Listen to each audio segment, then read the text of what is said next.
Hello दोस्तों, polytechnic learning 7 class में आप सभी का हार्दिक स्वागत है। दोस्तों, आज के इस वीडियो में हम जो सेकेंड राउंड की काउंसलिंग का अपडेट देने वाले हैं, उसमें बहुत सारे सभी लोगों के क्वेश्चंस थे, बहुत सारे। उन्हीं क्वेश्चनों को मैं यहाँ पर आप सभी का बताऊँगा कि आपको क्या और कैसे करना है। सबसे पहले तो आप सभी लोगों को सॉरी, क्योंकि दोस्तों मैं आप सभी के कमेंट्स का रिप्लाई तुरंत नहीं कर पा रहा हूँ। लेकिन हाँ दोस्तों, ये ज़रूर है कि आपके कमेंट्स का रिप्लाई नहीं कर पा रहा हूँ, लेकिन जैसे ही मैं देखता हूँ कि बहुत सारी जो प्रॉब्लम्स सभी लोगों की एक साथ आ रही है, चाहे आपकी इंस्टाग्राम पे हो और चाहे यूट्यूब पर हो, ठीक है ना, तो मैं उसी से रिलेटेड वीडियो तुरंत आपको वीडियो सोल्यूशन तुरंत प्रोवाइड करा देता हूँ। तो प्लीज़ दोस्तों, आप जब कमेंट्स, उसके बाद आप चैनल ज़रूर चेक कर लिए, प्लेलिस्ट नहीं बनी हुई, आप वीडियोज़ वाले सेक्शन पे जाके आप ज़रूर चेक कर लिया करिए, क्योंकि वहाँ पर आपकी बहुत सारी अपडेट ऐसे रहती हैं कि आप सारे वीडियोस नहीं देखे हुए होते हैं और आप फिर बार बार वही कमेंट्स करते हैं। तो दोस्तों एक बार ज़रूर जाके चेक कर लीजिए कि आपके वहाँ पर लगभग क्वेरीज की आंसर आपको मिल जाएगा। जो भी नया अगर आपका कोई डाउट होगा तो मैं उसका रिप्लाई तुरंत आपको दे देता हूँ, वीडियोज़ या फिर वैसे भी, ठीक है ना। तो सबसे पहले यहाँ पर बात करते हैं दोस्तों सेकंड राउंड की काउंसलिंग का अपडेट। तो दोस्तों सभी को पता होगा, जिस टाइम मैंने बताया था कल, उसी टाइम तक रिजल्ट आ गया था। फिर मैंने ये भी बताया था दोस्तों, पहले फ्रीज एंड फ्लॉट का ऑप्शन नहीं दे रहा था। उसके बाद मैंने कहा था कि आप 2-3 घंटे वेट करिएगा और फ्रीज एंड फ्लॉट का ऑप्शन आ जाएगा। तो दोस्तों लगभग 2 बजे तक ऑप्शन आ गया था फ्रीज एंड फ्लॉट का, ठीक है ना। तो जिस तरीके से मैं बता रहा हूँ दोस्तों, उसी तरीके से कहीं ना कहीं थोड़ी सी चीज़ें हो रही हैं और आपकी, मैं ये समझ पा रहा हूँ कि आपकी हेल्प हो पा रही होगी। अब दोस्तों कुछ यहाँ पर बहुत सारे क्वेश्चंस है कि सर यहाँ पर जब हमें, अगर आपने फ़ीस जमा कर दी होगी, फ़ीस जमा करने के बाद दोस्तों आपने डॉक्यूमेंट वेरिफिकेशन सब कुछ करवा दिया है, आपने जो भी प्रोविजनल जो भी आपके लेटर वहाँ से डाउनलोड हो रहे होंगे, जितने भी डॉक्यूमेंट्स आपके लॉगिन के थ्रू, वो सारे डॉक्यूमेंट्स डाउनलोड करने के बाद आपको जो कॉलेज मिला है, उस कॉलेज में आपको कब तक जाना है और कौन कौन से डॉक्यूमेंट्स लेके जाने, उसके बारे में यहाँ पर बताऊंगा इस वीडियो में।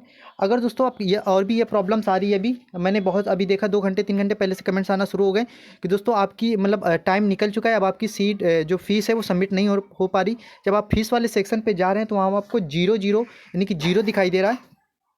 इसके बाद या फिर आपका अभी डॉक्यूमेंट वेरिफिकेशन, यानी कि आपने फ्रीज कर दिया था, आप डॉक्यूमेंट वेरिफिकेशन नहीं करवा पाए, या फिर आपने अगर फ्लॉट कर दिया है तो दोस्तों आप थर्ड राउंड की काउंसलिंग में आराम से भाग ले पाए होंगे, उससे आपको कोई दिक्कत वाली, अगर आपने फ्लॉट कर दिया तो आपको परेशान होने की जरूरत नहीं है।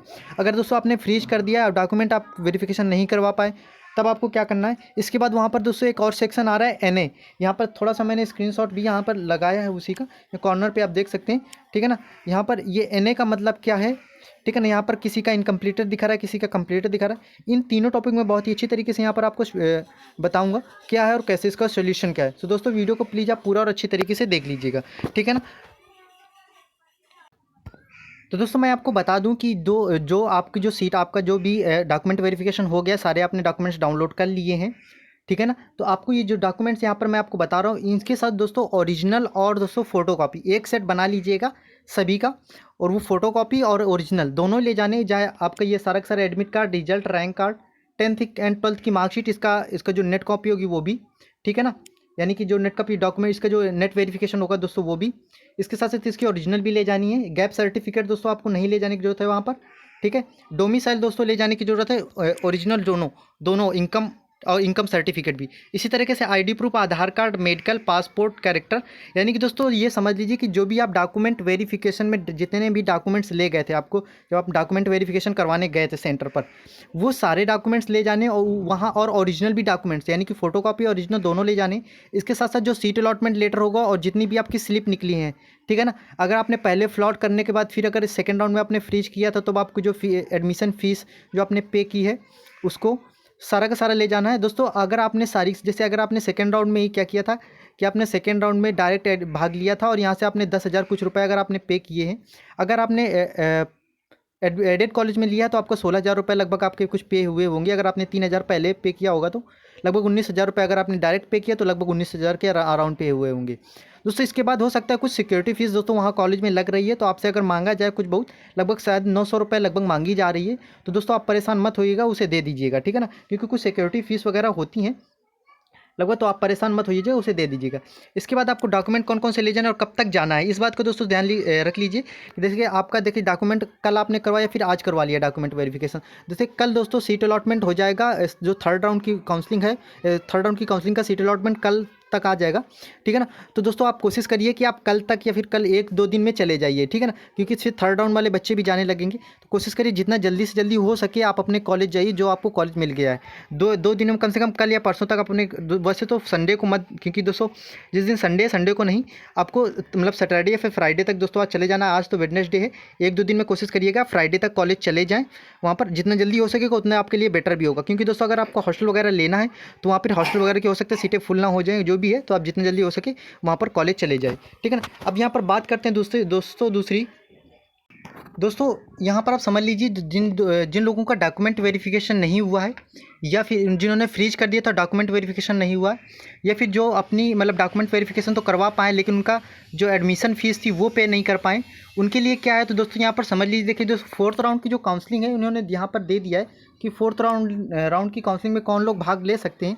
तो इन्होंने यहाँ पर लिखा है कि तृतीय चरण तक जिनका प्रवेश ना हुआ हो वो लोग भाग ले सकते हैं, ठीक है ना। ये इतना सिंपल सा यहाँ पर लिखा गया है। इसके बाद यहाँ पर 6वें चरण में ये लिखा गया है कि तृतीय चरण तक जिन्होंने किसी भी संस्था पे प्रवेश नहीं लिया है उनका भी, या फिर चतुर्थ और पंचम चरण में कोई सीट आवंटित नहीं हुई है। तो देखिए अभी कंफर्म नहीं है, लेकिन हाँ दोस्तों जिनका नहीं हुआ है तो दोस्तों आप वेट करिएगा। 4th राउंड से हो सकता है आपको मतलब दोबारा से रजिस्ट्रेशन करके दोबारा से भाग लेने का मौका मिले। तो दोस्तों आप वेट ही करिएगा, क्योंकि यहाँ पर बहुत ज़्यादा कुछ ऐसे इंस्ट्रक्शन स्पष्ट नहीं होते हैं। अगर आप दोस्तों आपका छूट गया है तो अब मैं यही कह सकता हूँ कि आप वेट करिएगा, वरना जिन्होंने फ्लॉट कर दिया तो वो भी 3rd राउंड की काउंसलिंग रिजल्ट का वेट करें, सीट अलॉटमेंट का। और जिनका फीस वगैरह या फिर डॉक्यूमेंट वेरिफिकेशन होने से छूट गया है वो भी वेट करें। अब वो 3rd राउंड की काउंसलिंग में तो पार्टिसिपेट नहीं कर पाएंगे, लेकिन 4th राउंड की काउंसलिंग में पार्टिसिपेट हो सकता है कर पाएँ। सो आप प्लीज़ वेट करिएगा। मैं दोस्तों पहले ही बता देता हूँ कि जो भी चीज़ें आपको हैं ऑन टाइम करनी है, तभी आपको ऑन टाइम कहीं ना कहीं अपडेट भी थोड़ा सा दे दिया जाता है।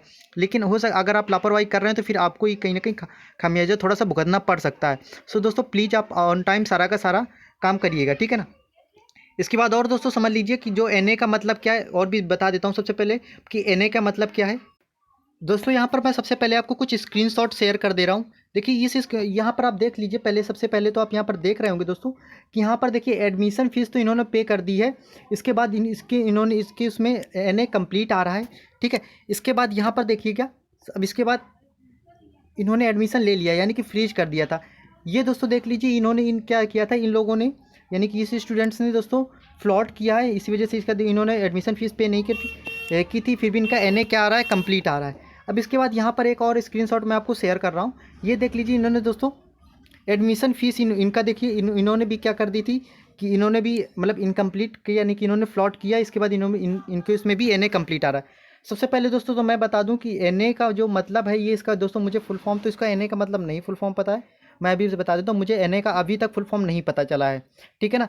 NA दोस्तों है, अगर आप पहले आपको जो ऑप्शन दे रहा था, अगर आपने पहले फ्रीज या फ्लॉट कर दिया होगा उसके बाद ये NA का ऑप्शन कहीं ना कहीं कंप्लीट हो जाता है। लेकिन कुछ स्टूडेंट्स के उसमें ये भी प्रॉब्लम्स आ रही है कि वो अपना सारा का सारा सब कुछ करवा चुके हैं, उसके बाद भी उनके उसमें NA इनकम्प्लीट दिखा रहा है। तो दोस्तों मैं आपको बता दूं, अगर दोस्तों आपने सारे डॉक्यूमेंट्स जो थे डाउनलोड करने थे, अगर आपका डॉक्यूमेंट वेरिफिकेशन हो गया है, ठीक है ना, सब कुछ हो गया है और आपने सारे जो भी प्रोविजनल अलॉटमेंट लेटर था सारे के सारे डाउनलोड कर लिए, अगर NA अभी भी इनकम्प्लीट दिखा रहा है तो ज़्यादा आप चिंता मत करिए। अब सारे डॉक्यूमेंट्स आपको सारे निकल आए हैं तो आपको ज़्यादा परेशान होने की जरूरत नहीं है, ठीक है ना। अभी तक जो भी अगर NA का मतलब वैसे जो भी कुछ भी मुझे पता चलेगा मैं आपको तुरंत बता दूंगा। अभी तक ऊपर से यानी कि कोई ना तो कोई इंस्ट्रक्शन पहले दिया गया है, ना इस तरीके का इंस्ट्रक्शन पहले आया था NA के बारे में, ठीक है ना दोस्तों। तो अभी भी मुझे बहुत ज़्यादा नहीं पता है, लेकिन हाँ NA का ये था कि जिन लोगों ने पहले फ्रीज फ्लॉट कर दिया था ऑन टाइम, उनका NA दोस्तों कंप्लीट दिखा रहा है, लेकिन कुछ लोगों को उसमें इनकम्प्लीट दिखा रहा है ना। अगर जो भी अपडेट होगा मैं आपको दे दूंगा। वैसे आप सारे अगर डॉक्यूमेंट्स अगर आप फ्लॉट भी कर दिए हैं तो आप थर्ड राउंड की काउंसलिंग में भाग ले पाएंगे आराम से, आपको कोई प्रॉब्लम नहीं है। और जो भी जिन्होंने फ्रीज किया तो उन्होंने अपने सारे के सारे अलॉटमेंट लेटर वो डाउनलोड कर लें, ठीक है ना। और भी जो भी अपडेट होगा मैं आपको ऑन टाइम देता रहूँगा दोस्तों। अगर आप का अभी भी कोई भी डाउट है तो प्लीज़ आप कमेंट्स में पूछ लीजिएगा, मैं आपको कमेंट्स में सारे यानी कि आपका आंसर देने का पूरी कोशिश करता हूँ दोस्तों। अभी देखिए कमेंट्स में क्या है कि कमेंट्स में कभी कभी रिकमेंट्स का रिप्लाई कर पाना थोड़ा सा मुश्किल हो पाता है। सो प्लीज़ दोस्तों जितना ज़्यादा हो सके आप मुझसे इंस्टाग्राम से भी जुड़िएगा, वहाँ मैं आपके रिप्लाई दे देता हूँ दोस्तों। और एक बार जो भी चैनल पर वीडियोज़ पड़े उनको जरूर एक बार चेक कर लीजिए जाके, डॉक्यूमेंट से रिलेटेड जो भी फीस वापसी जो भी है। और फीस वापसी के लिए मैं एक पर्टिकुलर वीडियो आप सभी के लिए बना दूंगा, डोंट वरी, ठीक है ना, कि कैसे आपको फीस वापसी, अगर आप एडमिशन नहीं लेना चाहे, आपकी चाहे 10,000 हो चाहे 3,000 रुपये हो, देखिए 250 रुपये तो आपकी जो रजिस्ट्रेशन फीस है वो नहीं वापस होगी, अगर 3,000 और जो 10,000 वाली है वही केवल फीस वापसी होनी है, ठीक है ना। तो उसके लिए मैं अपडेट आपको दे दूंगा, वीडियो दे दूंगा। और जो भी कमेंट्स हो, डाउट्स हो, प्लीज़ मुझसे इंस्टाग्राम से भी जुड़ करके पूछते रहिएगा, और इन कमेंट्स में भी पूछते, आपके लिए अपडेट मैं ऑन टाइम लाता रहूँगा। सो अगर न्यू हो तो चैनल को जरूर सब्सक्राइब कर लीजिए, इसी तरह की इंपॉर्टेंट अपडेट आपको मिलती रहेगी। थैंक यू दोस्तों।